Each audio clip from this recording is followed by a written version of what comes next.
Hi అండి, అందరికీ నమస్తే అండి. Welcome to Prashanti cooking and health అండి. నేను ప్రశాంతిని. ఈరోజు వీడియోలో తినే కొద్ది తినాలనిపించే కరకరలాడే ఆనియన్ పకోడీ చూపిస్తానండి. ఈవినింగ్ టైంలో ఇలా చేసుకోండి, ఎంత రుచిగా ఉందో అండి. ఒక్కసారి మీరు ఇలా చేశారనుకోండి, మళ్ళీ మళ్ళీ ఇలాగే చేసుకోవాలి అని మీకు అనిపిస్తుంది. అంత రుచిగా ఉందండి. తప్పకుండా ఒకసారి మీరు ఇలా ట్రై చేసి చూడండి, మీకు కానీ చాలా బాగా నచ్చుతుంది. వీడియోలోకి వెళ్ళే ముందుగా ఫస్ట్ టైం కొత్త వాళ్ళు వీడియో చూస్తుంటే ప్లీజ్ సబ్స్క్రైబ్ చేసుకోండి ఫ్రెండ్స్.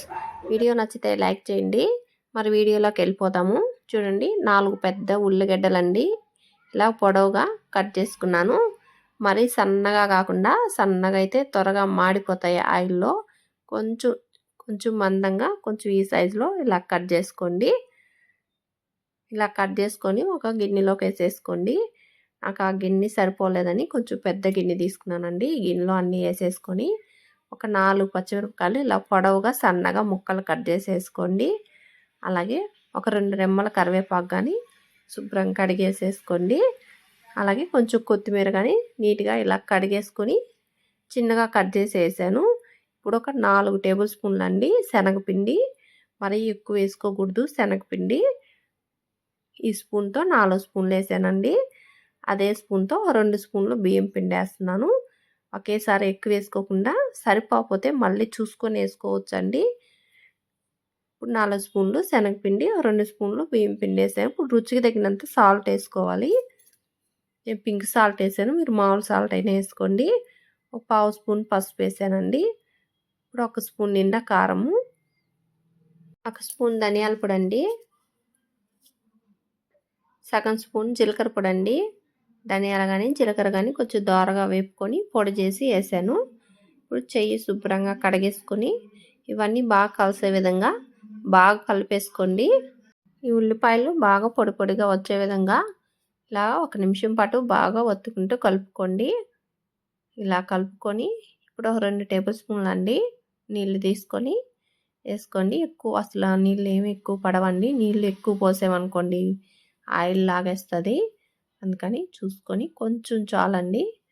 ఇప్పుడు ఇలా కలిపేసి కొంచెం పిండి టేస్ట్ చూడండి. సాల్ట్ కానీ కారం కానీ సరిపోలేదు అనుకుంటే సర్వ్ చేసుకోండి ఇంకాస్త వేసుకొని. ఇప్పుడు డీప్ ఫ్రైకి ఆయిల్ పెట్టుకున్నానండి. ఇప్పుడు ఆయిల్ బాగా వేడయ్యాక మీడియం ఫ్లేమ్ పెట్టుకొని ఇప్పుడు పకోడీలాగా వేసుకోండి. కడాయి ఎంత సరిపోతుందో అంత వేసుకొని 1 నిమిషం కదిలించకండి. 1 నిమిషం కాలిన తర్వాత ఆ తర్వాత కొంచెం చూడండి, నురుగంతా తగ్గింది కదా, బబుల్స్ అంతా తగ్గాయి. ఆ టైంలో రెండో వైపుకు తిప్పేసుకోండి. 2 వైపులో కాస్త బాగా ఎర్రగా వేగేసేపు బాగా వేపుకోండి. అలా వేగిన తర్వాత గింటితో తీసేసి టిష్యూ వేసుకున్న ప్లేట్లోకి తీసేసుకోండి. చూడండి, అదేవిధంగా పకోడీ అంతా ఇలా తయారు చేసేసుకోండి. ఇలా వేసుకొని రెండో వైపు కానీ ఇలా తిప్పేసి 2 వైపులా కాస్త ఎర్రగా వచ్చాక పకోడీ తీసేసుకోండి ప్లేట్లోకి. మరి ఎక్కువగా కాలనివ్వకండి, మాడిపోతుంది. మళ్ళీ చూసుకొని 2 వైపులా కాలిన తర్వాత మాత్రమే ఇలాగ ఎర్రగా కాలితే వెంటనే ప్లేట్లో తీసేసుకోండి.